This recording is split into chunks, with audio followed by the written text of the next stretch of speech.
Hello, Pillbug here. Today we are celebrating D.I.R.T Fest. That stands for Digging into Relatable Terra. D.I.R.T Fest is all about exploring and understanding different kinds of dirt. Like today I'm using chalk to color with. Chalk is a special kind of dirt that actually came from land that was once underwater. Did you know pillbugs were kind of once underwater too? We're crustaceans, though we live on land now. Look at all the things I've drawn today. Maybe you can use some chalk today too. I've drawn a flower. Look, it's another pillbug like me. We're important for helping the soil. And I've drawn a mushroom. They're decomposers, and they're important too. I've drawn a gem. Sometimes you find gems and other rocks and minerals in the dirt. And there's a ladybug. They help out in the garden too. And a paw print. When it's muddy, sometimes you can leave paw prints or footprints in the dirt. And there's another flower.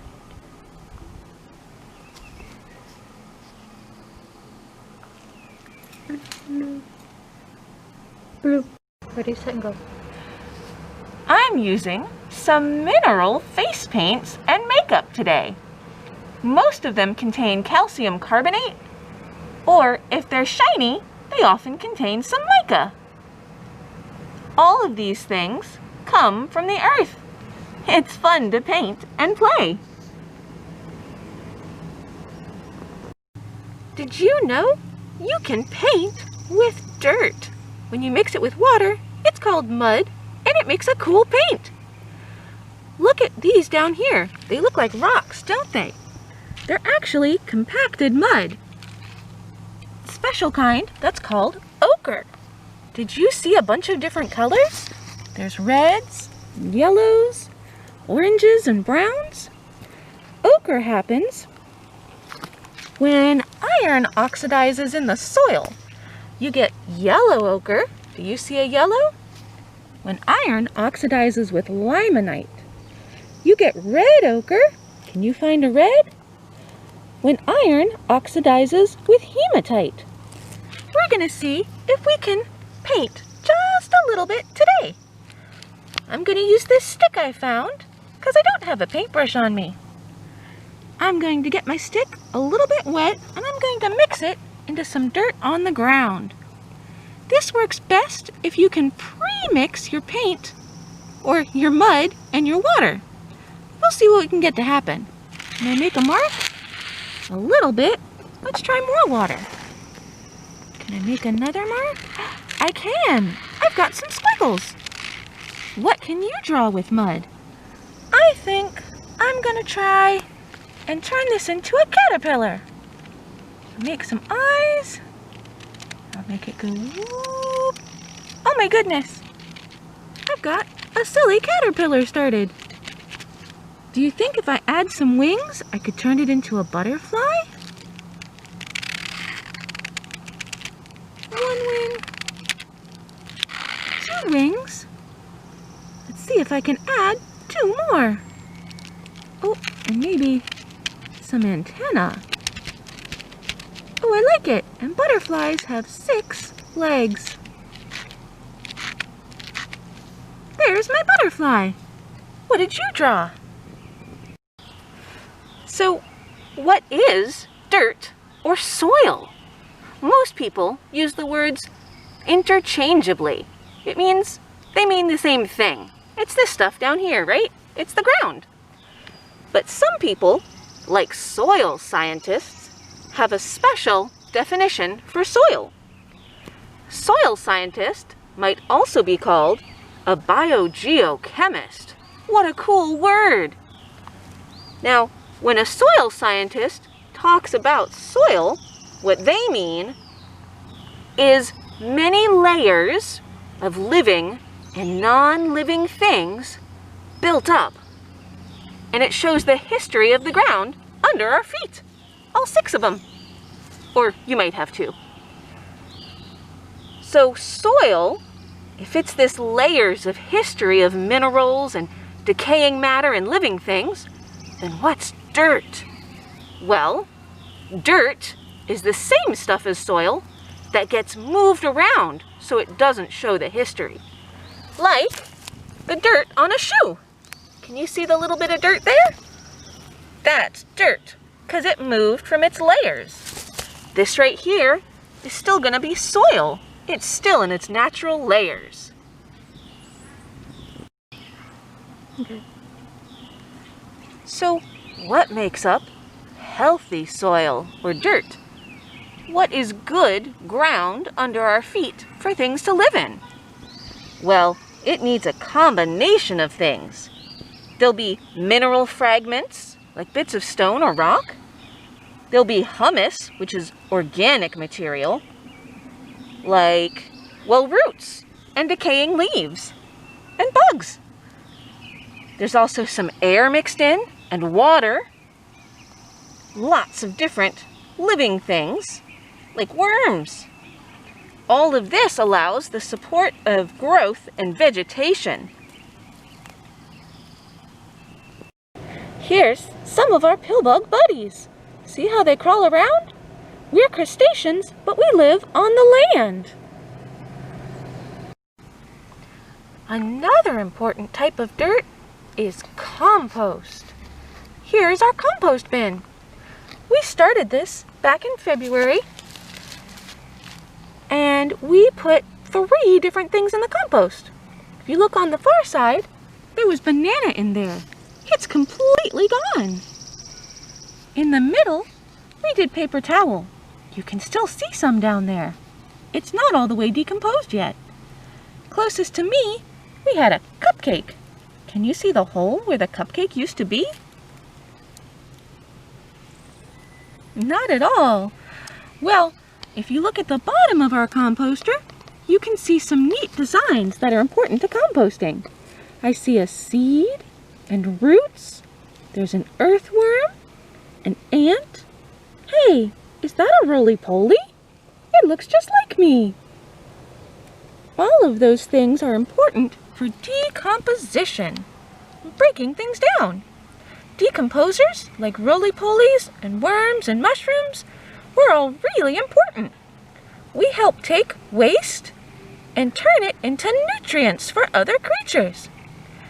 Let's look inside our compost bin. First, you'll notice each compost section has a thermometer. It helps you check the temperature while it's composting. You get a lot of heat when things are actively composting. I'm going to take our thermometers out. There's 1. Here's 2. And there's 3. They're made of glass, and I don't want them to break. Next, we'll take off our lid.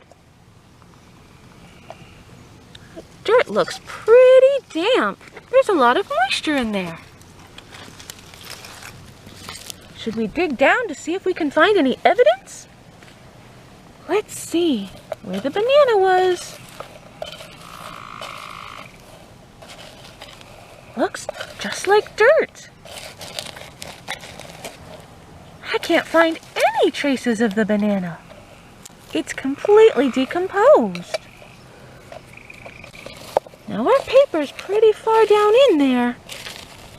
I don't know, do you think we can get to it? Oh, almost. Wow, we must have put it really far down in. We can touch it. I'm not sure if we can take it out though. Do you see it down there? Wow, it's really far down. Let's see if we can get to our cupcake. Right here, it broke right through. And there's the hole where the cupcake used to be. I see a little bit of bug friends down there too. They might be springtails. They're decomposers as well. Do you have a compost bin at home? It can be a great way to reduce waste and to get rid of all of your plant matter, like tops from strawberries and peels from bananas. Look, we were able to dump out the compost dirt. Over here is where the cupcake was. Look at how dark that soil is. And right here, you can still see some pink frosting. Over here was our banana. There's nothing left. It's just dirt. And back here, there's our paper. It's wet. It breaks apart, but it's not decomposed yet. Pillbug here. Another important thing about dirt is growing food. We planted these seeds back in February, and they've been growing a lot. See how tall that is? It has flowers. If you look over by me, you'll see some little leaves. That's from our onions. Next to it, with the tall flower, that's our radishes.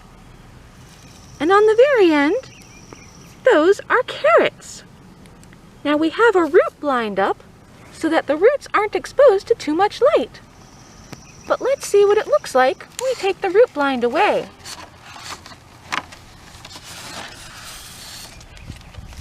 If you look close, you can see some of the roots in there. Now, a lot of our leaves aren't looking very healthy, and we've learned that our plants are a little too crowded. I think we planted our seeds too close together. So if you notice pale leaves that don't look healthy, you want to pull them off. It's pruning the plants. If you notice your plants are growing too close together, you can dig them up and separate them. That's called thinning. You thin your plants so they all have enough room in the soil and nutrition for them to eat. We're going to prune some of these leaves that aren't so healthy. Oh, one of these is loose. Do you think we should pull some of these up to see them? I think so. Let's try an onion first.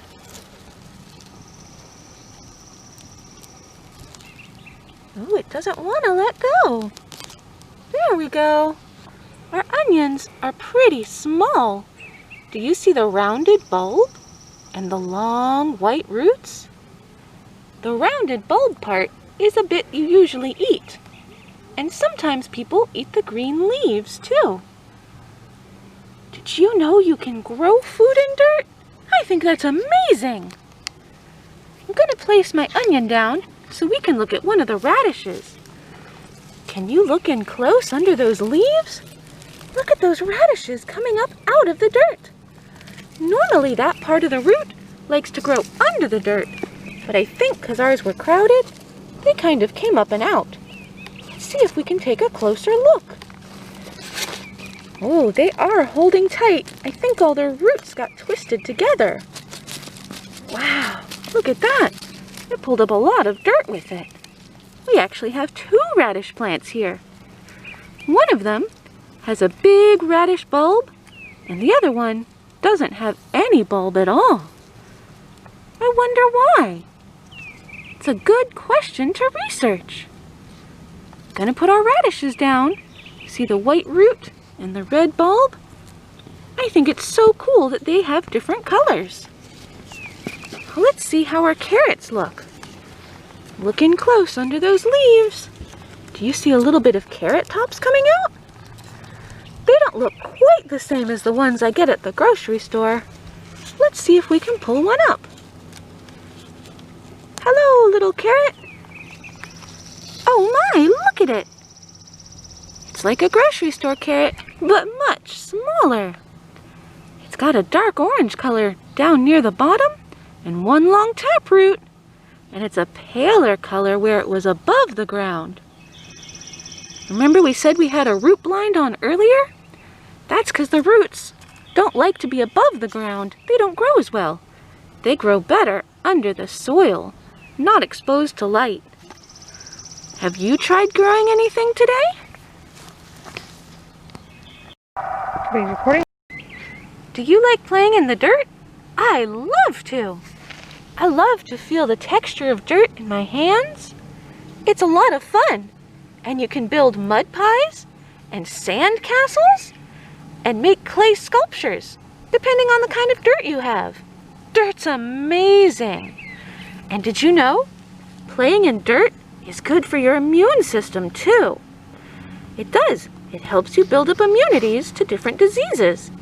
Dirt's amazing. Have you played in the dirt today? You should. Sometimes when you dig in the dirt, you can find some neat things. Look, I found lots of different gems and minerals. Isn't that cool? Now, I don't know what all these are, but if you have a book or anything like that, you can look them up. Here's the pamphlet I'm using to try and figure out what I might have. I'm going to set this to the side, and let's look at some of our gems. I see a shark's tooth. Wow. And I see amethyst.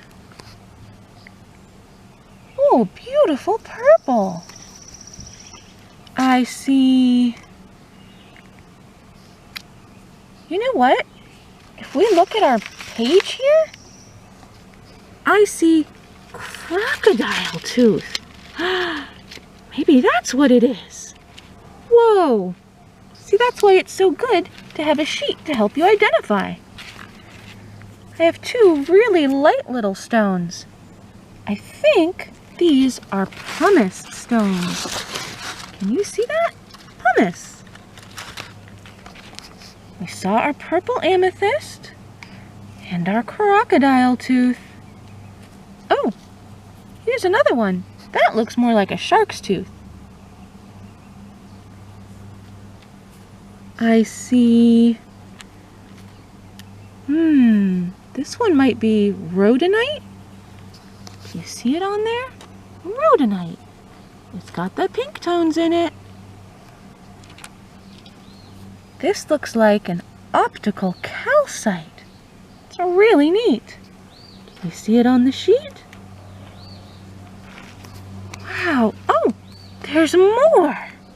Well, I think there are 3 pieces of citrine.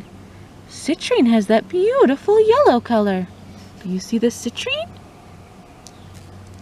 There's so many amazing things you can find in the dirt, even in your own yard. Have you tried digging in the dirt today? Another thing that dirt is good for is finding animal tracks. Look close at the pile of dirt here.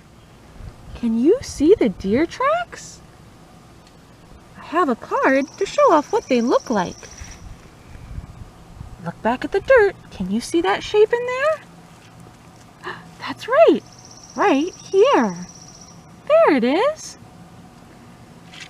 I think it's fascinating to find all kinds of animal tracks in the mud and the dirt. Have you ever looked for animal tracks? You might find house cats or dogs, deer, foxes, squirrels, all sorts. I wonder what other ways we can tell if animals are around. So another way to tell if animals have been around is to look for scat. Scat is the scientific word for animal poop. Yeah, scat. Can you say scat? There's lots of types of scat. They look all sorts of different ways. And if you want to follow me, I found some scat just over here. Ready?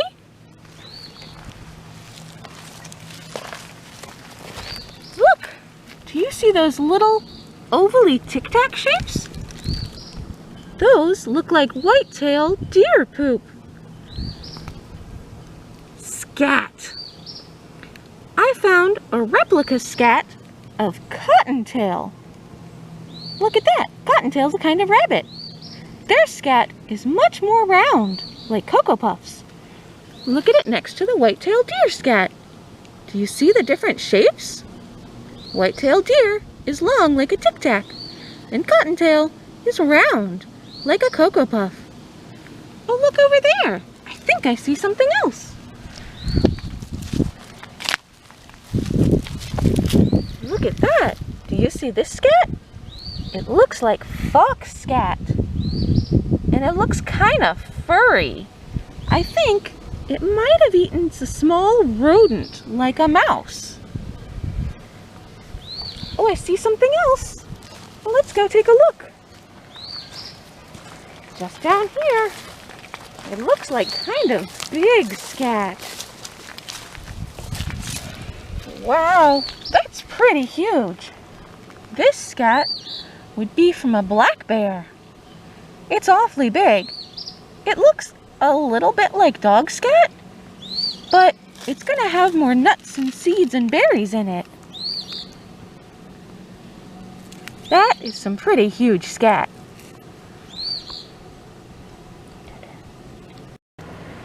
I've learned so much today. It's fun to discover. Thank you for digging into relatable Terra with me today.